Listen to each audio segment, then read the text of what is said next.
Hey guys, to help run the forums, host the website, and travel, we've introduced a universal service fee for in-depth coverage, including this video. My goal is to be unbiased and transparent. It's a privilege to serve you.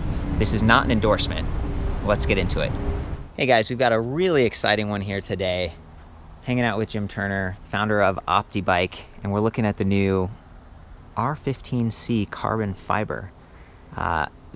This bike, there is so much to talk about, Jim, and I'm super excited to see it because it's like a new platform for you guys. Can you tell me where we're coming from here? Yeah, in my youth, I won 2 national motocross championships up in Canada, actually. Really, in Canada? Whoa, that's Canadian? Well, I live there. Yeah, Oh, okay. That's awesome. Yeah, and then I raced in the World Championships for a year in Europe.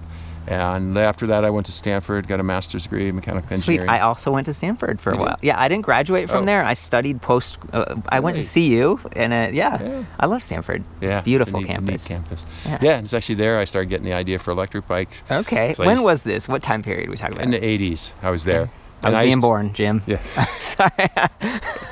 And I actually used to ride like 13 miles. I was living with my dad for a bit there, and then I'd ride home on a bike and commute back and forth and had these steep hills and I don't know, that was probably where electric bikes got in my mind, but I didn't even think about them back then. Silicon Valley. Yeah, Silicon Valley. And while I was there, I started working on an electronic shock absorber project for Ford.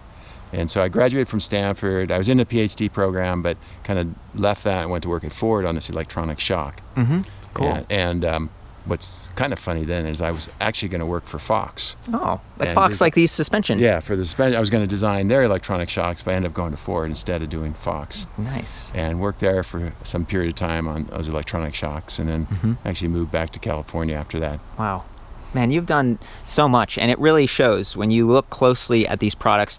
Your first electric bike, when was that, like 2007 that you guys put that on? Actually, yeah, the first production one was 2007. I started building electric bikes in 96. Okay, wow. Yeah, I mean, those are early days. Yeah. And now we're raising the bar again with, again, the R15C. So I was talking to Jim about, what was it, the 1500 series, and you said, well, we were looking at like the 1500 watt mark, and I actually raised it. So this is 1650 nominal, up to 2500 watts in this motor. This is a motorized bottom bracket. It's kind of like a canister, a little circular thing in there, pretty compact. You can see this bottom bracket area protrudes forward a little bit, and that's because we've got that integrated battery. Totally custom, lithium ion cells, carbon fiber in the name, designates all of the different. This, the frame, the handlebars, so much of this bike is carbon fiber. It weighs 66.5 pounds, which is amazing considering how much power you're getting. The motor puts out up to 190 Newton meters compared to a lot of the other, Shimano or Bosch or Broza. It's in the like 70 to 90. This is 190. So it's really capable. And coming back to your motocross background, tell me what's the vision for your products, a product like this?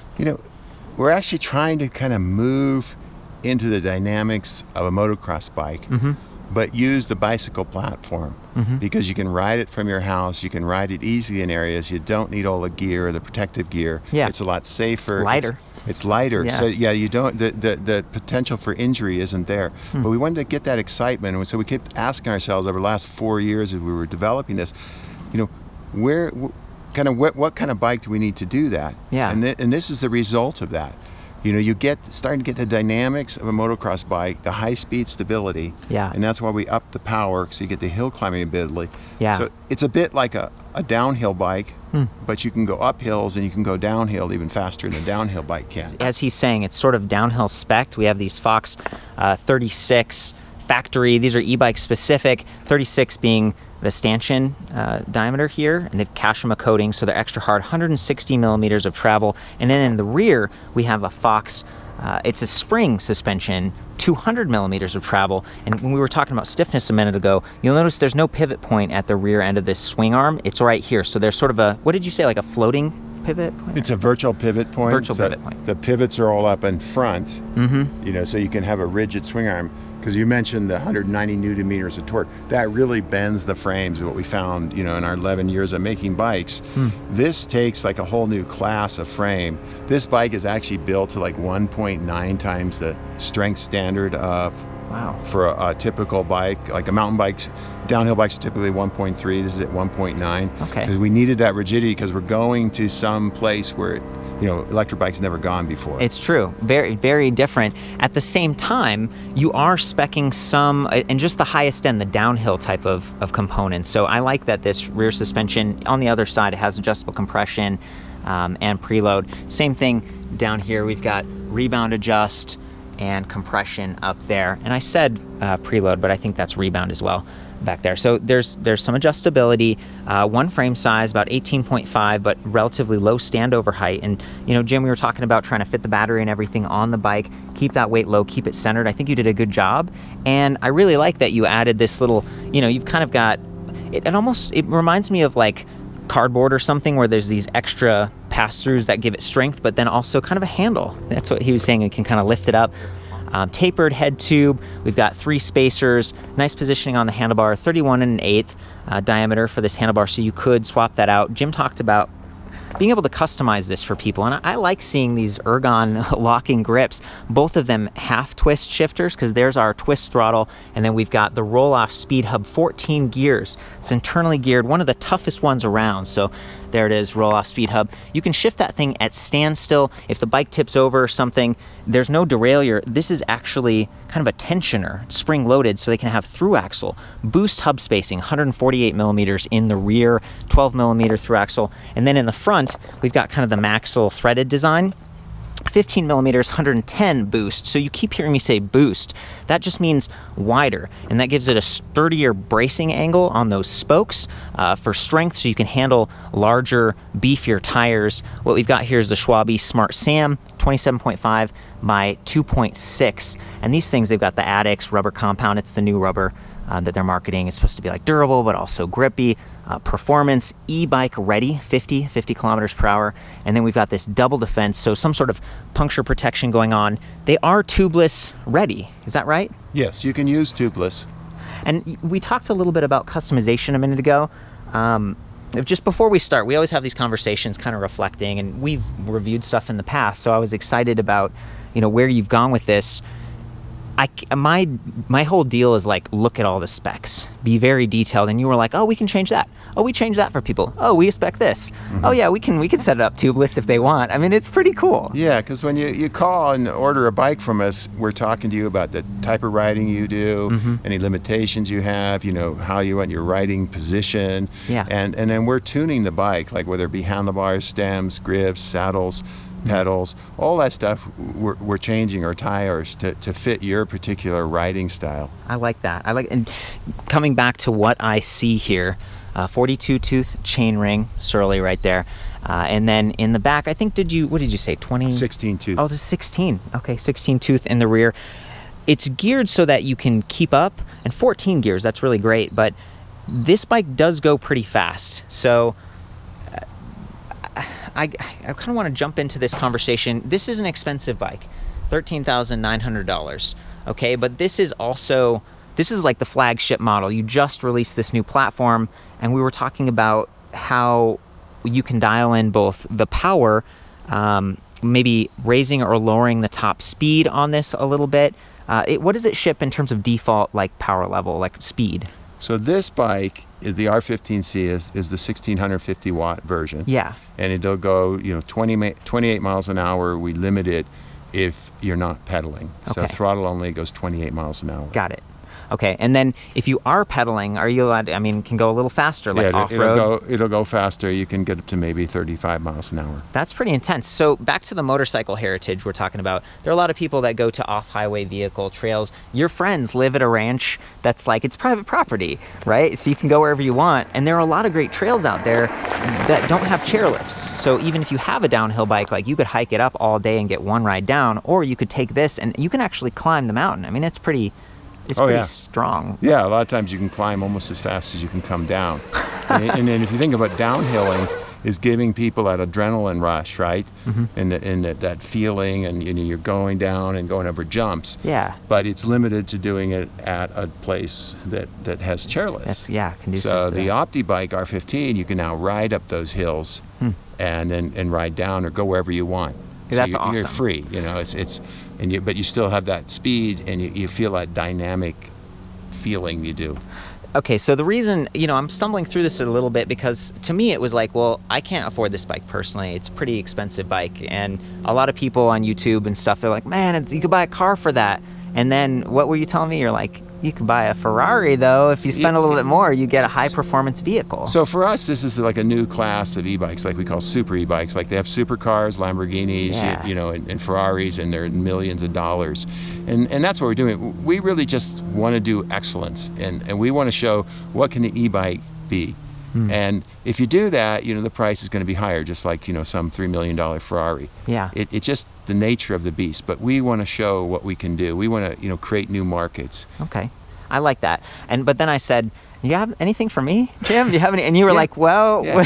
So this is our new platform. This is part of our Elite series. So we're replacing all our Elite series with this carbon fiber frame. So this is our R15. We'll also have the R8 HD, which will be the same basic frame and actually the same chassis, but it's still carbon fiber.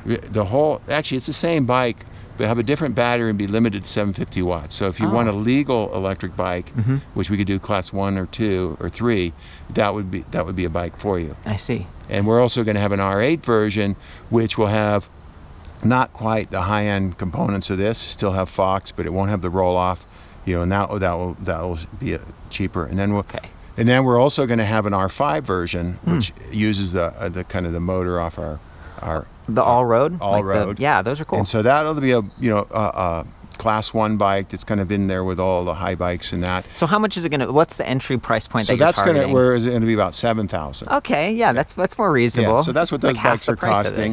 Yeah, and it leads you completely legal on all the Type 1 trails if that's what you want to do. It's nice to know. We've been trying to be like, I have my motorcycle license. Technically, I mean, this is not registered. It's not really a motorcycle. We're trying to be thoughtful about how and where we ride this and keep our speeds. You know, we're on kind of a closed section of path here.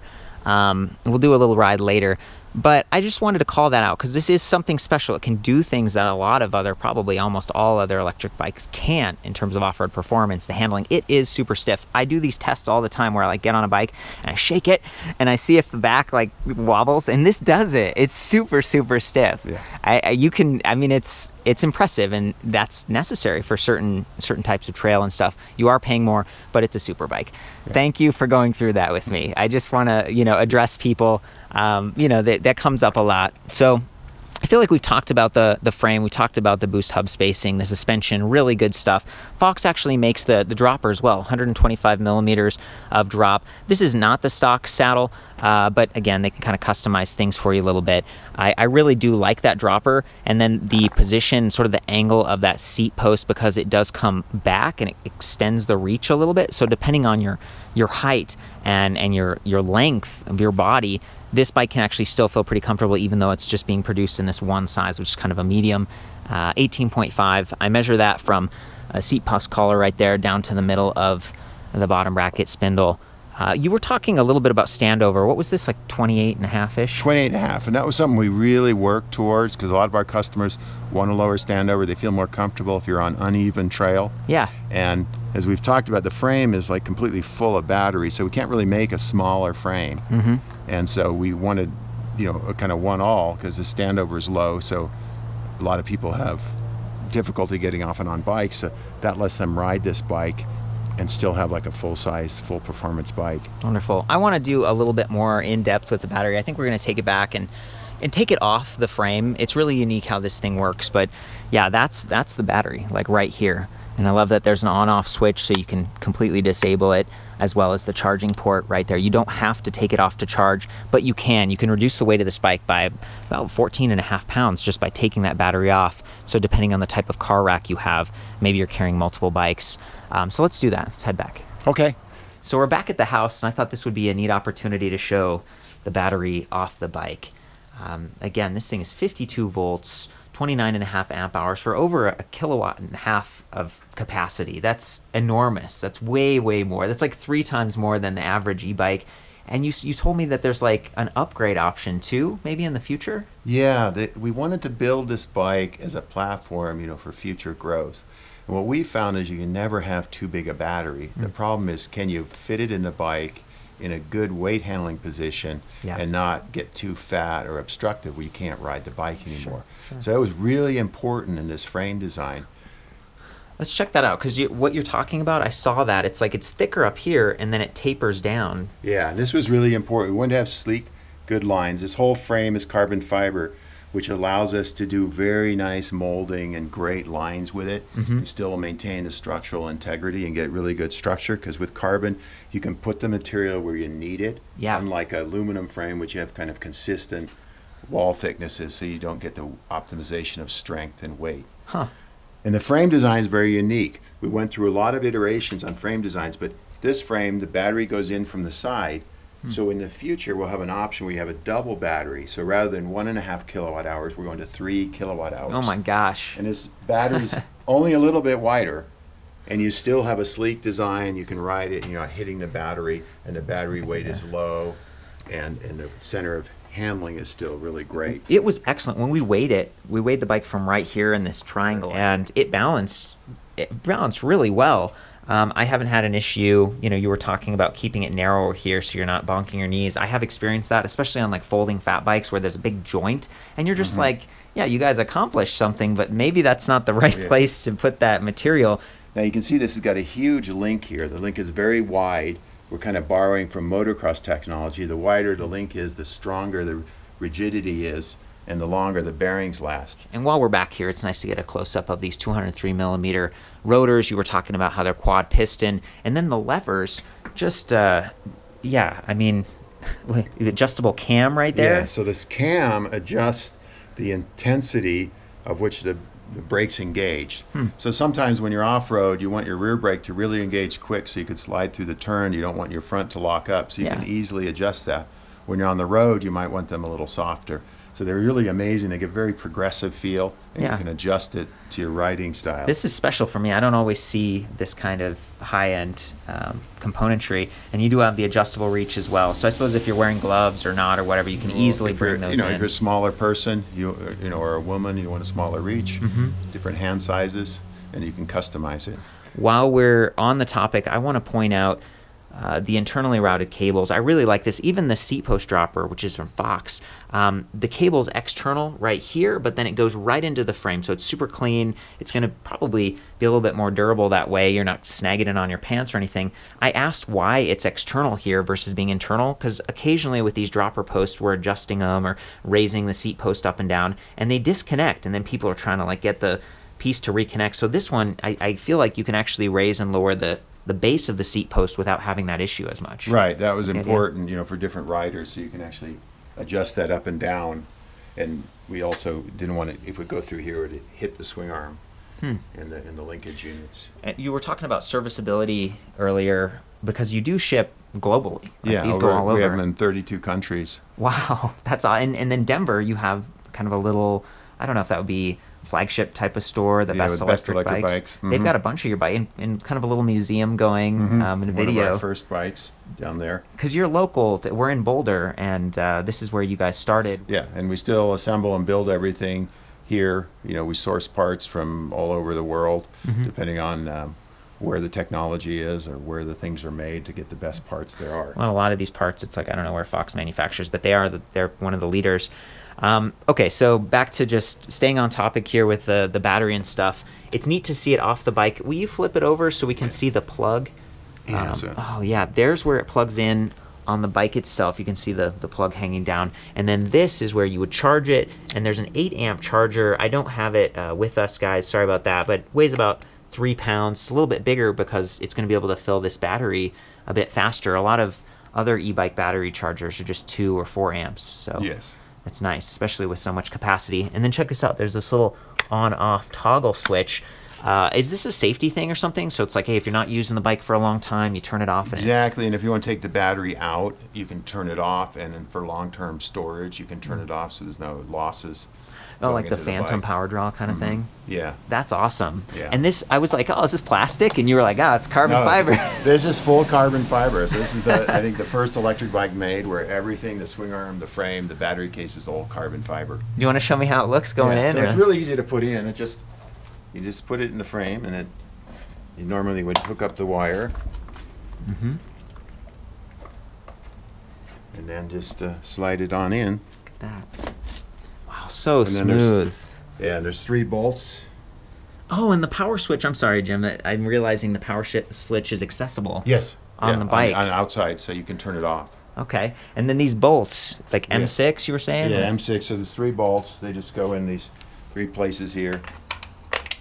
So, it's easily changeable battery. It's not really made as a quick change because you have a 1.5 kilowatt-hour battery. Sure. It takes you a few minutes to change it. Or the 3, right? Or the 3, which is what we really like. This is great. I mean, it feels very secure. It's not like some bikes where it's clicking on and then it rattles around a little bit. That was very important in the design of the bike because the battery is bigger and it's heavier. You have to have more structural rigidity around the whole battery. You can't just have a little lock holding it in, especially when you're going 30 miles an hour off-road. So there's a different way of looking at building the frame. And my goal has been to have big batteries in a bike because you can ride forever and it's just a blast to ride. And go places that you couldn't, couldn't or even get to. long-range touring of 100-mile, 150-mile, or 8-hour rides in the forest and riding around. That is what's amazing, and that's what we love to do. And so we're going, how can we do that in a bike? And it's not easy. You've done a great job, and I actually think it looks nice too, and that's not always the case. So that there's like form and function, you balance them really nicely. We were talking about how this is sort of a matte black on the frame. That's the carbon fiber, but there are these red accent decals, and you've got some custom options out there, so you can change the color or even wrap it, like with. Yes, we'll have available like basically wraps, but they're individual sections of stickers, so you can choose your design. Or you may want red here too, or you want to have a design, American flags or poppies or whatever you want. You know, we'll be able to do that a lot easier. And then the plastic, the decals will be removable. So if they protect the frame, if they get scratched or worn with riding, you can replace them. Or if you get tired of your look, you can switch over to a different color. That's neat. And we feel that's going to be a really enhancing feature. This is something motocross bikes do, and if you notice, we keep taking a lot of motocross technology because as the bikes get faster and more power, motocross has been doing this for years, so we kind of learn from what they've learned and pull that best technology practices in, but modify it for the electric bike.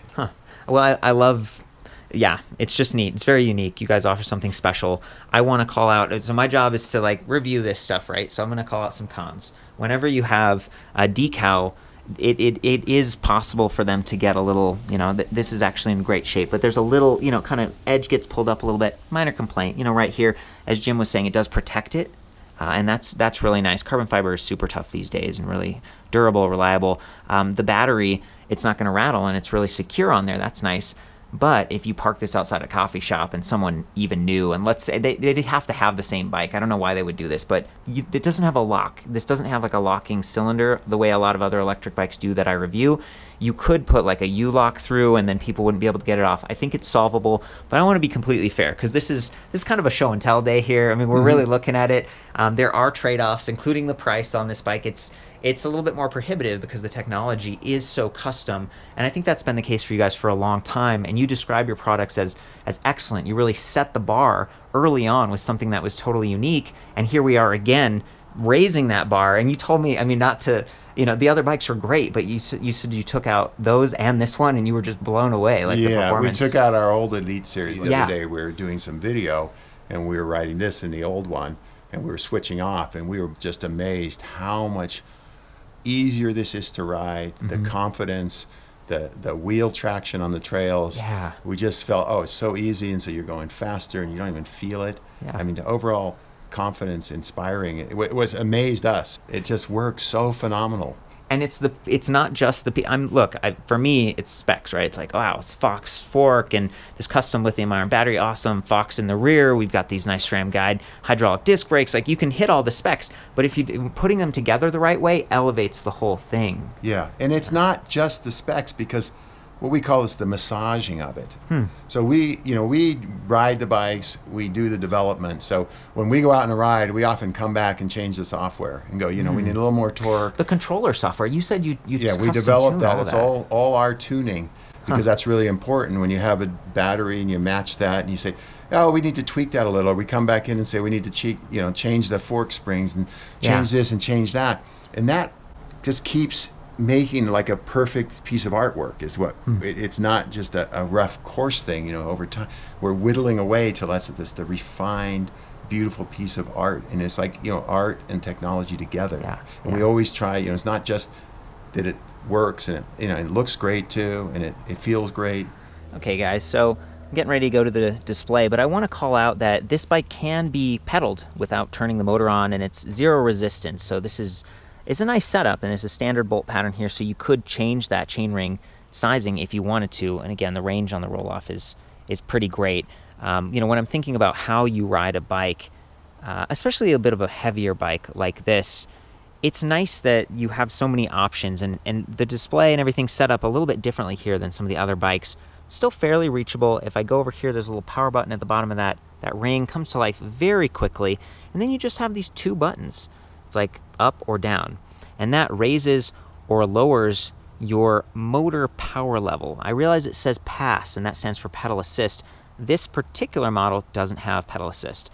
Future iterations, so Jim was talking about, they'll have ones that are spec'd a little bit differently. They may have pedal assist, but this one does not. You rely purely on the throttle, which is kind of neat because it's progressive, so you can twist it a little bit and the motor starts slowly and smoothly. It's the motocross design, right? That's his background. I think it works pretty well here.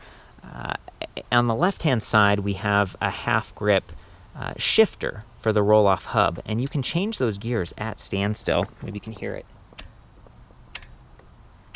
There's 14. It's quite extensive, so the steps between each gear are a little bit finer, and that really allows you to dial in your pedal cadence. So I do like that. It's also the kind of bike where you cannot pedal at all, and this will just spin, and you've just got your feet down, you're riding it around, kind of like a scooter or something. That said, it's still important to shift gears to allow the motor to hit the maximum speed. Again, in this case, they ship at around 28 miles per hour, so it'd be like you kind of shift up to those higher gears. It's going to start a little slower because it's a hard gear. It's like, and then you really get going fast.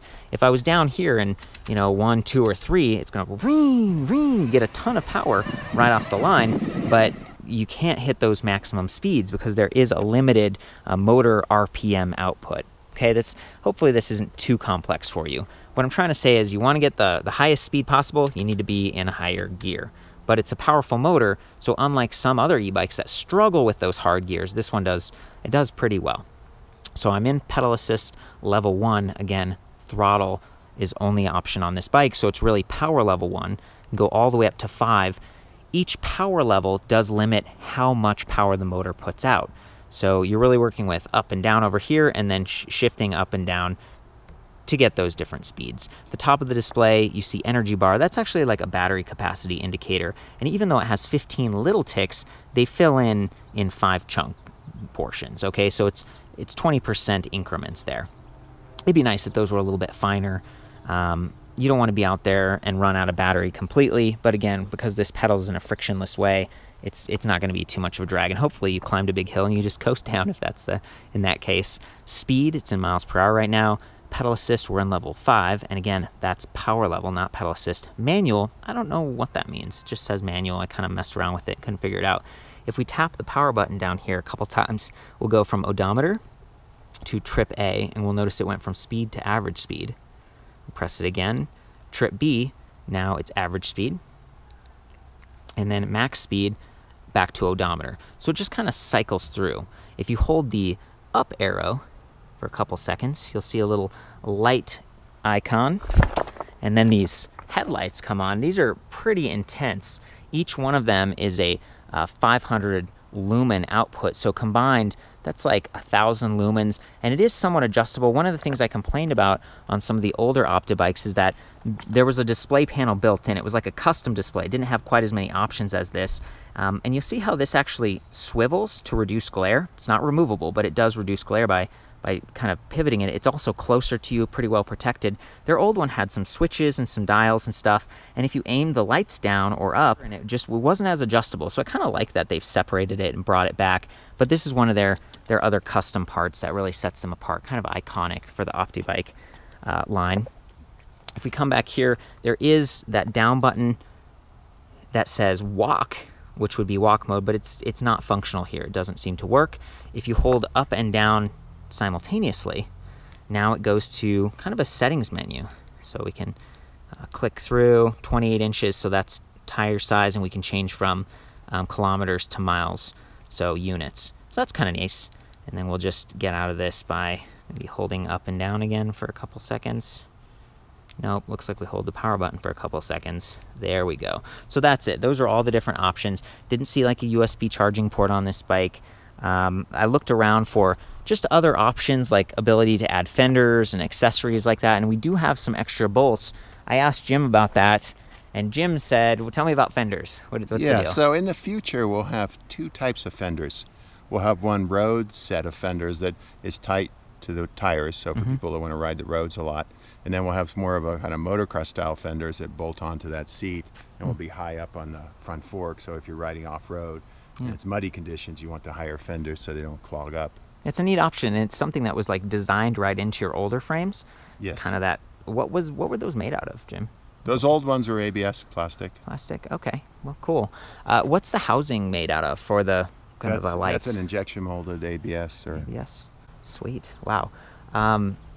Do you have anything else to share here? You know, we were talking about the motor and just how everything's kind of custom here, dialed in, like the controller and everything. Yeah, I think you did a good job of going over all those controls, and I mentioned the throttle, how it's variable, and it's actually a torque control. It controls the torque of the motor. So that's kind of in harmony with your legs, put out torque. So if you set it at a position, your legs, you can ride along at that and hold it in that position. And it's also very adaptable. If you're going up a hill and the hill's steeper, you just turn the throttle a bit more and you can keep your heart rate the same, which is really important for a lot of people. They can just keep riding at that heart rate that's comfortable for them. Very nice. And the shifting thing, I don't know if I did a great job of explaining it all succinctly, but I was trying to communicate that you can shift gears at standstill. You don't have to worry as much about mashing. You don't have the derailleur that can be a little bit delicate. Especially if you don't have a kickstand on the bike, but apparently... There will be kickstands. There will be kickstands. Oh my gosh, I had a high five for that one. Boom. We don't like kickstands really if you're off-road a lot, but they're good for if you're riding around town. Yeah, great. It's something people ask for, right? So this one doesn't have the kickstand. We're leaning against the fence, but it's kind of neat. This is you listening to customers. Yeah, we're always hearing from them, and sometimes we don't really like those features, but in the real life, they work. People use a bike in different situations. You don't want to scratch your Ferrari that you also have. No, you don't want to scratch your Ferrari. The other thing I didn't see is bottle cage bosses. No. There isn't room on the main section of frame. You wanted to keep that standover height low and maybe not have a bottle cage there. I have seen there's these bottle cage adapters so you can put a bottle behind the saddle. Sometimes people wear the hydration packs, like I'm always running around with my camera gear. Any other thoughts on that or other features? No, I think that's the thing. Hydration packs, if you're going long distance, are actually better than bottles, but bottles on the back. Is there a maximum weight rating on this bike? If someone weighs like 300 pounds? I think they're all right. Like as I mentioned earlier, this is built to a very heavy standard, and a strong frame. And on our old bikes, we've had 320-pound riders ride them successfully. Okay. And that's...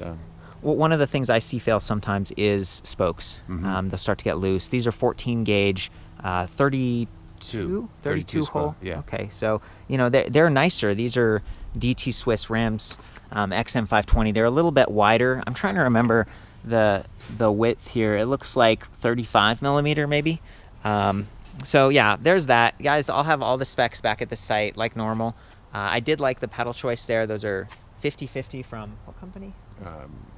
Crank Brothers. Crank Brothers, right. So a little bit wider. They have adjustable pins on top. This is another thing that Jim's like, we pick what we like, but over time there's iterative improvements happening. I think it's about time to hop on this bike. Does that sound good? Yeah, you should go for a ride. I should finally go for a ride. I'm going to do that. I have been riding around here and got an idea for it on the way, but I'll take you guys along this time. Okay, you guys, I thought it'd be nice to start out in the highest gear. What I found is if you're way down in the low ones, you get a lot of torque and power, but the motor revs out. You it only has a max RPM, okay? So you really want to take advantage of this motor and go faster. You need to be in those higher gears. I think that's about it. And then you just got to twist that throttle. I'm going to start just by pedaling on my own. You'll see how slow and how hard I'm working. So I get up. There we go. Just super slow, right? It's because I'm in the highest gear. And then when I come up here and just twist that throttle,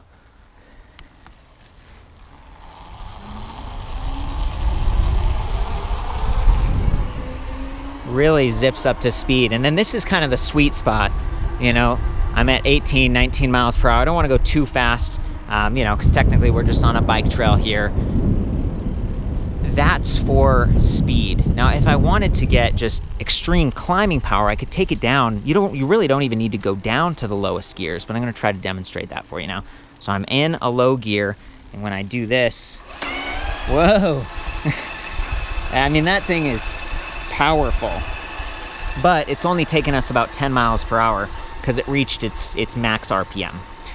I hope that makes sense. Again, you have to shift the gears actively to vary your speed, to vary your power, but the motor itself is very capable.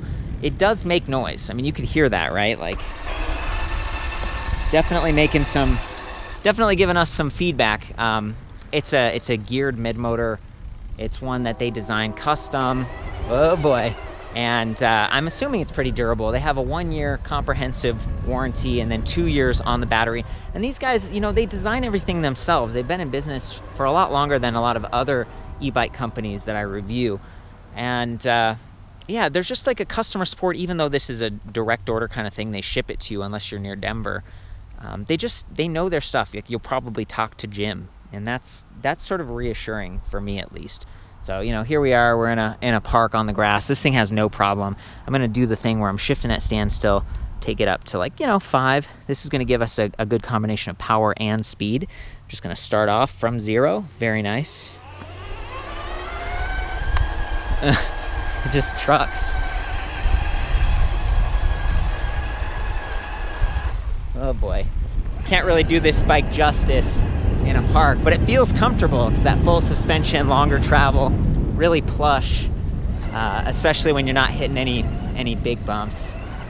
Okay guys, from here you can see that custom suspension, longer travel, 200 millimeter, 8-inch rear shock from Fox. It's really cool to see Fox components on this because it sounds like Jim worked with them a little bit and gave some design feedback during his racing days in the 80s.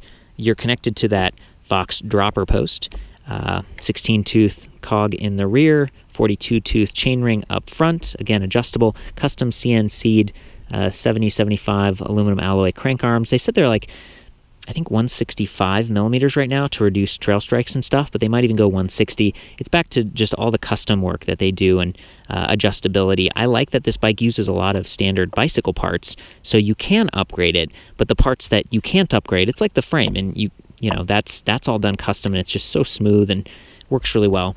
I'm in, looks like gear 9, the highest level of power, again, pass 5. I'm going to pedal along. You might wonder, like, well, why even have pass or power level 0 if the throttle doesn't work? It's a great question. I'm glad you asked. You might still want to be able to read that display and get some feedback on how fast you're going, how far you've gone, battery level, and run those headlights. So that's pretty cool. And I love that the headlights are integrated. They run right off that main battery pack. There's just, it's a really thoughtfully done bike. The decals also double as like a slap guard. You don't want to get the carbon fiber nicked up, but it's pretty durable, especially in recent years. Carbon fiber technology's come a long way. So here we go. I'm just going to start off.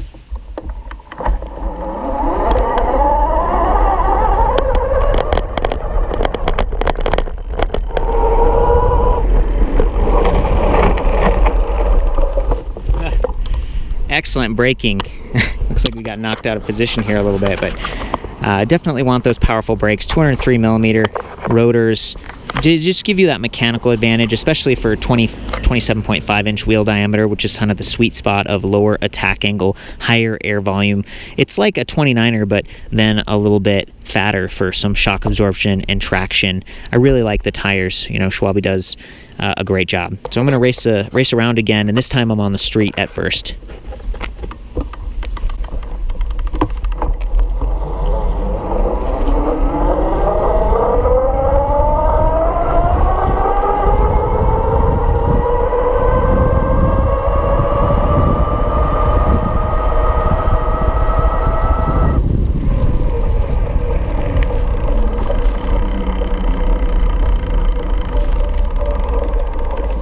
Maybe from here you can get a view on that front suspension fork. 160 millimeters of travel, 36 millimeter stanchions, just extra thick, sort of a larger diameter so you don't get stiction, which is when it's not sliding up and down because maybe you're braking or accelerating and there's sort of these lateral forces. It's definitely a very nice fork, a lot of adjustability on that.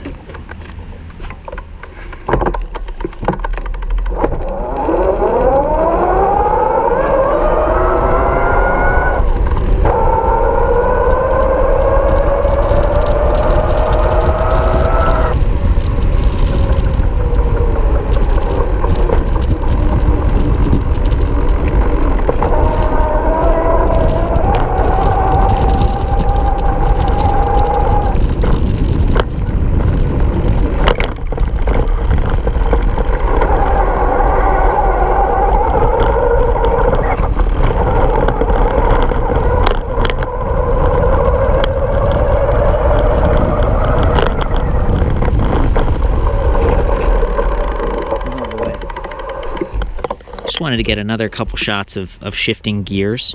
So you really can't shift under full power because there is so much torque coming from that motor. Again, I kind of ease off a little bit and then shift the gears on the left and then go back in. So it's sort of like a manual transmission car in a way to really ride this thing effectively.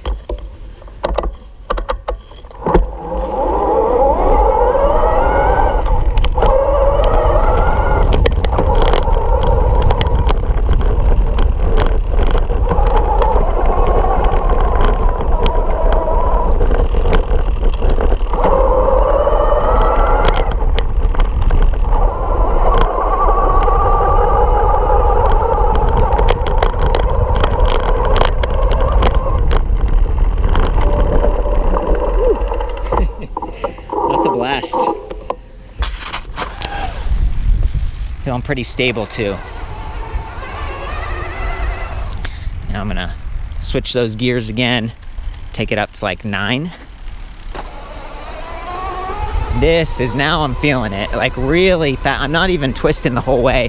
We could get this thing going really fast here. And it's amazing to be able to do that without pedaling, just in grass. This is pretty thick grass too. Just a blast. Just heading back towards gym. Wanted to show you how stable this thing feels. You know, again, it's hard to demonstrate on camera, the stiffness of the frame, but there's plenty of room down there. Rides smoothly. Right now I'm not activating the motor at all.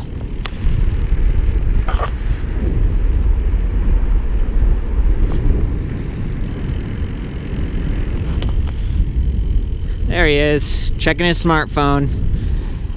Jim, would you mind just hopping on this real quick? Maybe toss your helmet on. I'd love to get a third-person shot. Okay. Yeah, just go down and back. Doesn't have to be too crazy. Just like to get the third-person shot. Yeah, I love that you can see the lights. They're pretty bright. Oh yeah, very nice, Jim. You still got it. Still got it. Oh my gosh, yeah, he was talking about if you want to go crazy. Oh, look at that. It's actually lifting off the ground. That's pretty amazing, man. Well, that's that first gear you're talking about with the torque. Yeah, it's in the first gear. Don't go very fast. You can like ride up the rocks maybe and out over here or something. I don't know, I might crash. I don't want you to biff it, but yeah, I might. Do you want to trade off and I'll do it? I'm gonna take a picture of you going down here. I'll be fine.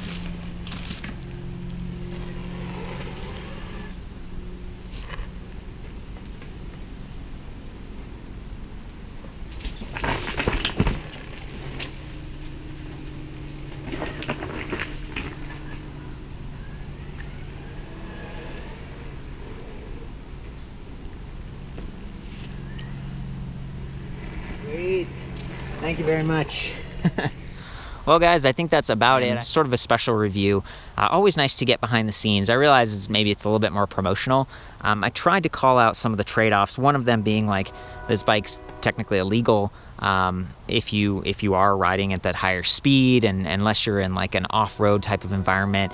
Sometimes you can get these licensed as mopeds and ride them on the street, but a lot of times you need a VIN number. It's a state-to-state kind of thing. I've tried to ride responsibly here and relatively slow, and being in places where you know, we could sort of demonstrate it, but it was nice to overlay some of the footage from Jim, those guys they've shot off-road at their ranch and stuff, So that's very cool. For the full write-up on this, including all the specs and some other Optibikes and maybe semi-comparable bikes, I'll see you back at Electric Bike Review. Keep in mind, there are companies out there that are doing bikes where it's like, hey, carbon fiber, big powerful motor. They just aren't designed from the ground up like this. They don't have the same feel. They don't have the same balance. This thing is really special, and yeah, it's super expensive, but for the right applications, or for the type of person who wants that supercar, superbike performance, it's one of the only ones out there that I know of at this time. So I welcome your feedback in the comments or in the forums and stuff. I hope you have fun out there. Be safe, and we'll see you next time.